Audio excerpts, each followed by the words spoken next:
Thought Power, Chapter 8, Treating Thought Conditions. In the preceding sections of this book, we have presented for your consideration the facts concerning the general principles involved in the several phases of the phenomena of thought power. These principles have been presented to you with an entire absence of insistence upon the acceptance of any speculative theories concerning the ultimate nature of thought or mind. We have sought to emphasize the scientific how rather than the metaphysical why. Our concern has been almost entirely with the statement of how it works, the laws and principles governing its activity. Hoping that we have succeeded in presenting to you the principles and laws of these activities in such a way that you have grasped them and committed to memory their essential points, we shall now proceed to the task of instructing you concerning the most practical and scientific methods and ways of applying these principles in your own particular case, so that you may avail yourself of the benefit of the right use of this wonderful force of nature, and at the same time may avoid the mistake of allowing its negative phases to affect you and to work to your disadvantage. It is quite true that in our general presentation of the principles and laws of thought power in the preceding sections of this book, we have added here and there a word of caution or of advice concerning the use and application of the power in question, so that you would have a general knowledge of this phase of the subject, even if nothing more were said concerning these particular points.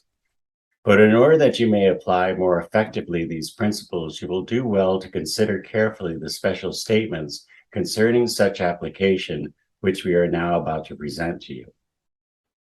More than all, however, it is important that you proceed actually to apply these principles in your everyday life. There is no better way of learning a thing than by actually doing it, providing that you proceed according to competent instruction concerning the general principles and laws governing the subjects in question. Creating a thought atmosphere. As you have been informed in previous sections of this book, every person is surrounded by a thought aura or thought atmosphere composed of thought vibrations radiating from his thoughts and mental states. These thought vibrations tending to attract and influence other persons with whom such person comes in contact. The thought aura or thought atmosphere of a person, as you have seen, represents the general mental state of that person, his habitual mental states. It is a reflection of his mental character. It may be regarded as a practical extension of his personality. We have shown you that the thought vibrations composing the thought atmosphere of a person tend to arouse in other persons a similar rate of vibration. The degree of such induced vibration, however, depends upon the degree of harmony between the mental characters of the other persons and that of the person sending forth the influence. There must be something in the nature of the other person before it can be called forth by inductive action. The seed must be there, else there will be no sprouting, blossoming, or fruit bearing. There must be something to catch fire before the fire of mental contagion will spread.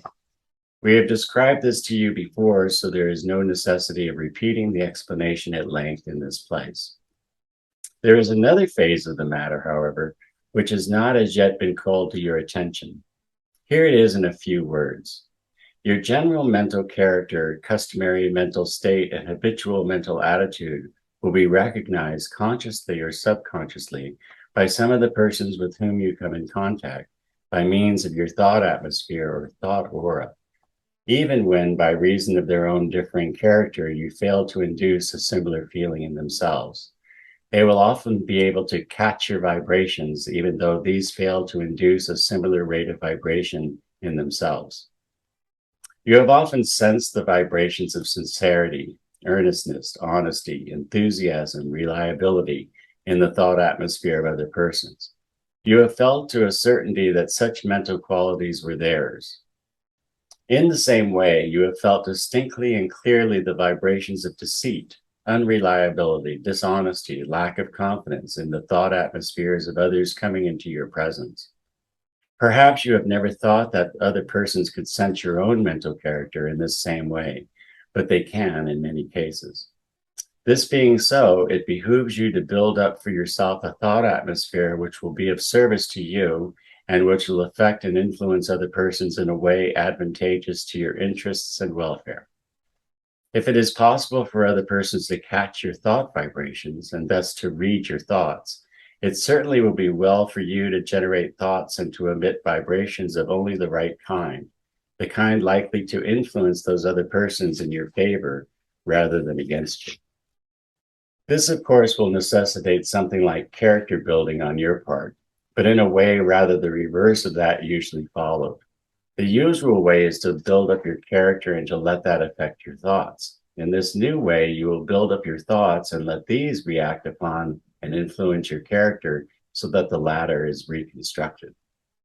However, we shall not here go into details concerning the subject of character building, as that special subject is considered in detail in another book of this series.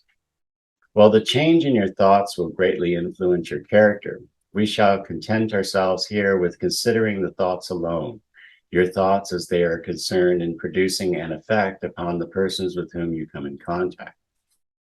If you wish other persons to feel that you have confidence in yourself or in your business proposition, your political views, your religious teachings, your general opinions, you must first feel that confidence yourself, must feel it so strongly and positively that you will fairly radiate it and cause your thought atmosphere to vibrate it vigorously. If you manage to do this, you may rest assured that the other person will sense that positive confidence and will be more or less influenced by it.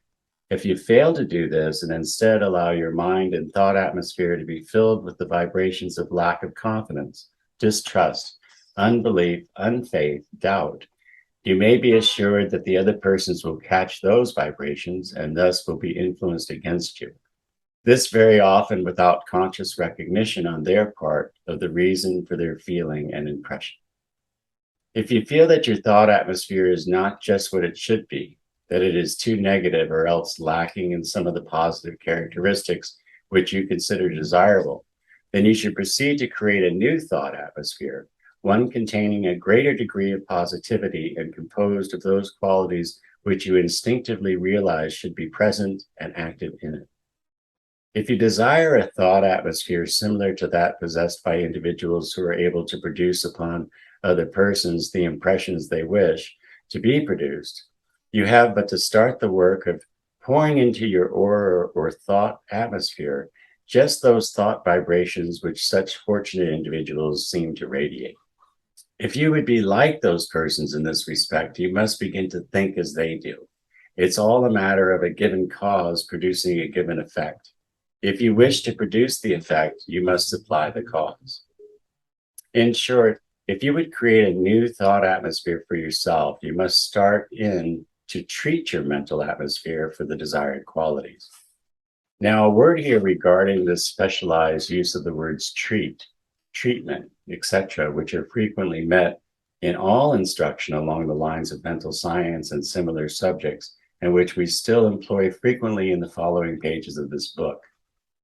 The word treat, as so employed, means to supply the needed thought elements, ideas, mental pictures, etc., to the mind, to the thought atmosphere of persons and places, or to any other aggregation of thought vibrations. A treatment of this kind is simply the act or process employed in this matter of treating a person, a place, a thing, for the purpose just named. The process of treatment just described may be illustrated by the familiar act of turning on the light in a hitherto dark room, of opening the shutters and admitting the inflow of the rays of sunshine to a dark space, or letting a stream of pure, clear water flow into a bowl of dirty water. The light, the sunshine, or the clear water represent the positive elements of thought, while the darkness of the room or the dirtiness of the water in the bowl represent the negative elements of thought. The positive elements of thought will always displace and neutralize the negative elements, provided that the positive elements are supplied in sufficient quantity and in the right way. We wish you to consider carefully the statement just made and to commit it to your memory. If you do this, you will have always at your command a most powerful and valuable instrument capable of performing the most important work for you when most needed. Now, from what we have just told you, what would you think should constitute the right method and way of treating your thought atmosphere so as to create it in the qualities and powers which you wish to possess? You will have no trouble in answering this question if you have taken heed of what we have just said. You will answer at once, I should begin to pour into my thought atmosphere a sufficient quantity of the thoughts which represent the desired qualities. Your answer is the right one, the one that follows logically from the given premises. You must open the windows of your mind to the inflow of positive, powerful thoughts, ideas, and mental pictures.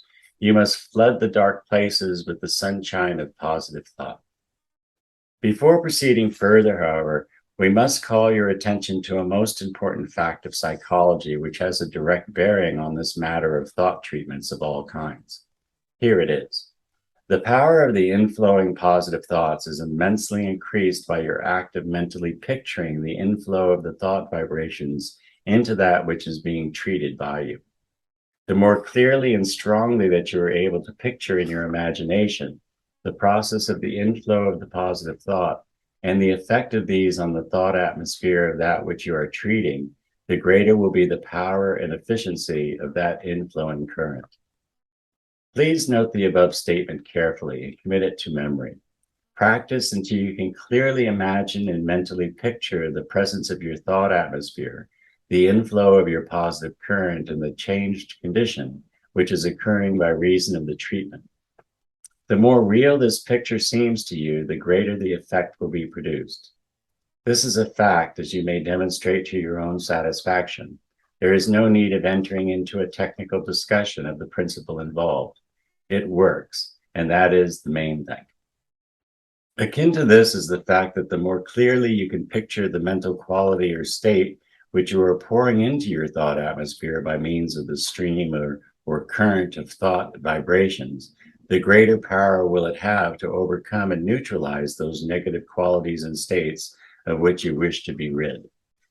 In order to create a mental picture of this kind, you must, 1, know the name best expressing and indicating that quality. 2, be able to recall instances in which that quality was manifested by others, so that you are quite familiar with its outward expressions. 3, imagine yourself as possessed of and as manifesting that quality yourself, even if you have never had this actual experience, so that you may clearly and vividly feel yourself now experiencing its inner phases.